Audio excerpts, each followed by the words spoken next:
আলহামদুলিল্লাহি রাব্বিল আলামিন আসসালাতু ওয়াসসালামু আলা সাইয়্যিদিল মুরসালিন।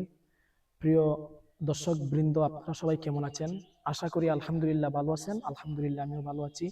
আলহামদুলিল্লাহি আজ্জা ওয়াজাল, আল্লাহ পাকের দয়ায় এখন এই মুহূর্তে যেই জায়গার মধ্যে আমি রয়েছি, এই জায়গাটি হচ্ছে কুমিল্লা দেবিদ্বার এলাহাবাদ উটখারা গ্রাম। তো আলহামদুলিল্লাহ আপনারা এই গ্রাম অবশ্যই অনেকেই দেখেছেন, আমি আরো কয়েকবার দেখিয়েছিলাম। এখানের মধ্যে আপনারা দেখতে পাচ্ছেন যে অলি আউলিয়াদের মাজার রয়েছে। আলহামদুলিল্লাহ অনেকগুলা মাজার এই জায়গার মধ্যে রয়েছে। মাজার ৩৯ জন আল্লাহর অলির মাজার। আলহামদুলিল্লাহ অলি আউলিয়াদের মাজারের জিয়ারতের বিষয়ে কি বলবো আপনাদেরকে। আল্লাহ পাকের নেককার বান্দাদের জিয়ারত করা, মাজার জিয়ারত করা, এটি গুনাহের রোগীদের জন্য গুনাহের রোগের শিফা।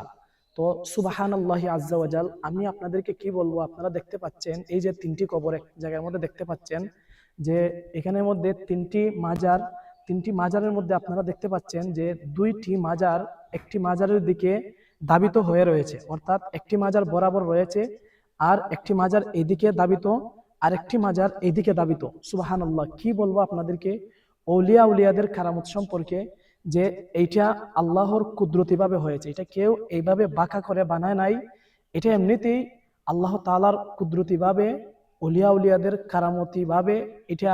এই যে এদিকের কবরটি দেখতে পাচ্ছেন, মাজারটি এইদিকে দাবিত হয়ে রয়েছে আর এইদিকের মাজারটি এইদিকে দাবিত হয়ে রয়েছে, আর দুনো সাইডের মধ্যে মধ্যখানে হচ্ছে এই মাজারটি। সুবহানাল্লাহ, আল্লাহ পাক আমাদেরকে ওলিয়া উলিয়াদের কারামত বুঝার তৌফিক দান করুক। প্রিয় ইসলামী ভাইয়েরা, আল্লাহ পাকের নেককার বান্দাদের মাজার জিয়ারত সম্পর্কে আমি আপনাদেরকে কি বলবো।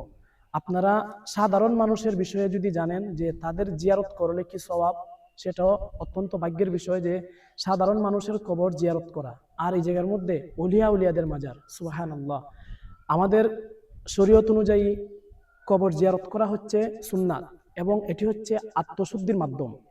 কবর জিয়ারতের দ্বারা মানুষের আখিরাতের কথা চিন্তা হয়, কবরের চিন্তা হয় এবং মন নরম হয়। আর প্রতি শুক্রবার যদি কেউ মা বাবা বা আত্মীয় স্বজনের কবর জিয়ারত করে, তাহলে এটি হচ্ছে কি ক্ষমা লাভের মাধ্যম। আর প্রত্যেক শুক্রবার বাবা মায়ের কবর জিয়ারত করা, এটি মা বাবার বাধ্যগত সন্তান হওয়ার প্রমাণ। তো আমি আপনাদেরকে বলবো, আপনারা যারা আমাদেরকে দেখতেছেন তারা অবশ্যই কবর জিয়ারত করবেন, বেশি বেশি কবর জিয়ারত করবেন, এবং অলিয়া উলিয়াদের মাজারের মধ্যে যতটুকু সম্ভব আপনারা চেষ্টা করবেন বেশি বেশি জিয়ারত করার জন্য।